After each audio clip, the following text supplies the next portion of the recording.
Hello, my friends. Welcome to the channel Ads with Lavnik. So, today I'm starting a new video series in which we will discuss how you can generate quality leads for your real estate clients, and I will show you my exact strategy which has helped me to generate 5,100 leads at an ad spend of 3,12,586 and with a cost per result of just 61.29 rupees. So without wasting any time, let's go to the dashboard, right? So here you can see for this account, I have spent 3,12,586 rupees and I have generated 5,100 quality leads for my real estate clients. You can use this strategy for both the commercial and the residential properties. I will explain everything in very detail like I have explained in my travel agency video. I will show you the exact setup, exact audience, exact form strategy, and even exactly I will tell you how you can create the ads to achieve the maximum result possible from your advertising budget. So this is the one one of the client. I can show you another one here. So if you see, the campaigns are also active in this account. In the previous one there is some payment issue, so that also will be resolved soon. But anyway, this is the second account. If you see, this month I have spent somewhere around 31,319 rupees and I have generated 551 leads for this account, and my cost per result is only 56.84. Now some of you might say that if you are using the same strategy that I'm going to reveal, so then why is there a difference between cost per lead, why it is very low in this account? So the answer for this question is that your cost per lead also depend upon the location that you are targeting. Suppose if I will be doing these lead generation campaigns for Delhi NCR, which is the capital of India, right? So my CPMs, my everything will be very costly in comparison to a location like let's say if I target UP, or if I target any other city like Jaipur or Udaipur. If I target such locations, then my CPM and everything will be much lower, and hence my cost per result will be lower. But one thing will stay intact if you use this strategy, which will be our which will be our quality leads. So without wasting any time, I will just show you step by step how you can create lead gen campaign for your real estate clients. So firstly, we will obviously go over here and to create a new campaign. Now under the objective, as I mentioned in the travel agency video series as well, you only have to go with the leads objective. You don't have to go with awareness, traffic engagement, or any other objective. As some people, what they think is that first we will create the awareness, or first we will send traffic to the website, and then later we will retarget them to convert. Trust me, this will not be this will not give you any fruitful results. So instead of this, what you can directly do is you can go with the lead gen campaign, because this is what it does. It basically shows your ad to the people who are actively applying on other people's ad, filling their lead gen form. So these if you go with the leads objective, then your ads will be targeted to the hot prospects, right? So you won't waste any ad spend on doing this multiple funnel thing. So what you can do is you can just create a new campaign with the leads objective.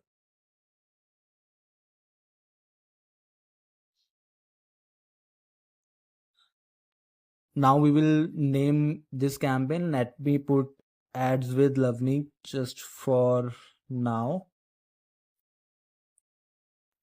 Then the buying type, we will keep it as auction only. You don't have to change it. And campaign objective we have already selected, which will be leads in our case, right?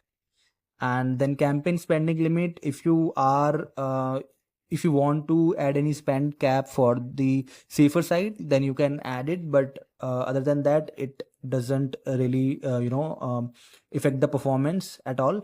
Now now the budget strategy for this real estate campaign, we will go with campaign budget as a strategy.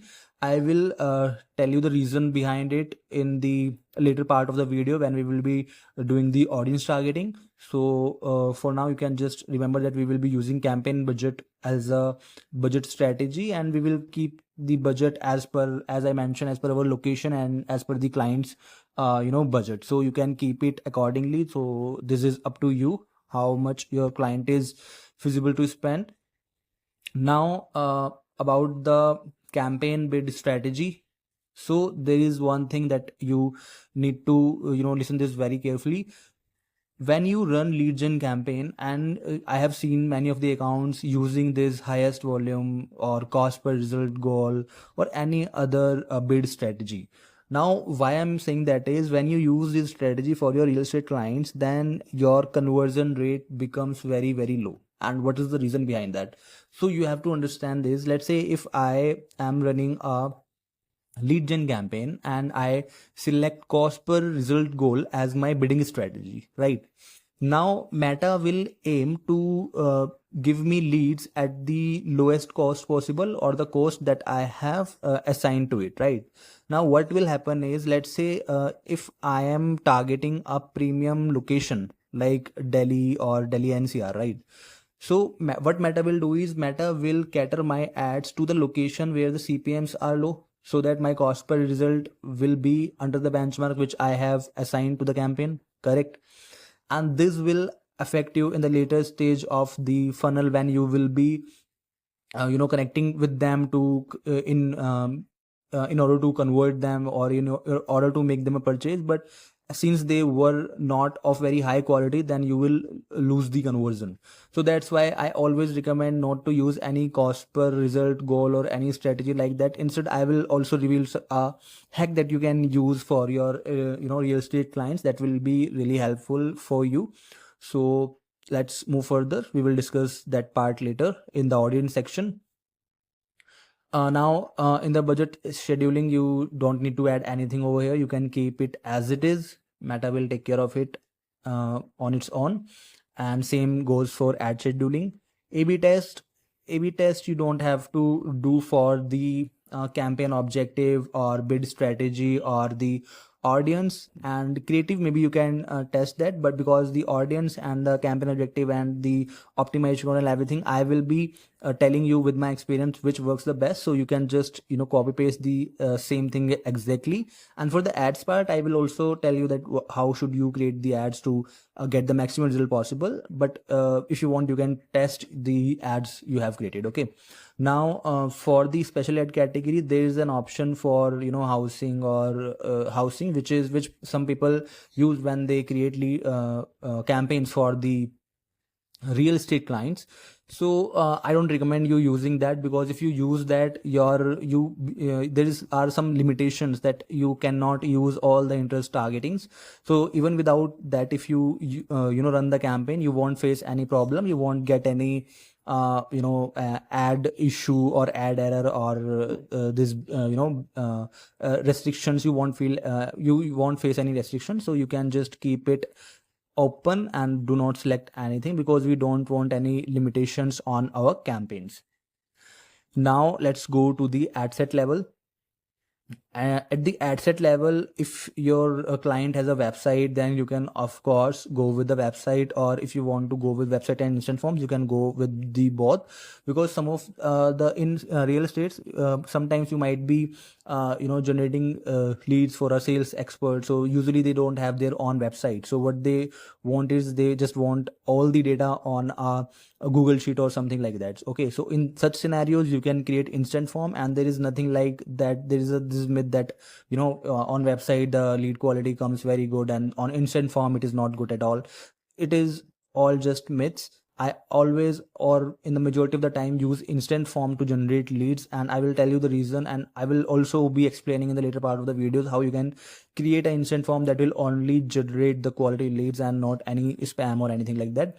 But these two are the ideal ones that you should be using. Either it should be instant forms, or it should be the website. I wouldn't recommend you to use this messenger or WhatsApp or call or any other option, because if your budget is very low, if you are just getting 1 or 2 leads a day, then these options might work. But if you have a good budget, the leads number you are getting on day-to-day basis are good, then you won't be able to keep a track of all the leads that you have generated from the campaign, and it will be difficult for you to follow up with all of them based on their responses. So always go with website or the instant lead form based upon your client's requirements, or whether or not they have this or whether or not they have this thing, the website thing. Okay, now performance goal, we will select maximize a number of leads. Even if you don't select maximize number of conversion leads, it is absolutely fine. I will tell you the reason of that. Let's say we assume that Meta knows who is going to buy the a property from us, but property is something that people don't buy often, right? So Meta also, I this is my assumption. If you want to go with the conversion leads, you can go with the conversion leads, but with real estate I usually go with the maximum number of lead, because if I go with the conversion lead, then my lead quality increases by a significant margin, right? And I have not seen any such difference in the quality of leads when doing this thing for the real estate clients. So if you want to keep this as maximize number of leads, it is all good. There is no issue with that, because we will refine our targeting, we will refine our form strategy, which will only help us attract the quality leads and not any spam. So cost per result I will remove from here. Moving ahead, you can keep the, as mentioned, bid strategy open. We will not be using any bid strategy, as I've already explained the reason. Now so this is it for part 1, and in the part 2 of this video series, I will be revealing you the exact audiences that I have used for my real estate clients. And these audience were something that I have tested a lot of times, and did so many mistakes, and finally these audience proved to be working. So I will be revealing the exact audiences with you all in the part 2 of the video. And yeah, take care, bye bye, and I will see you in the next one.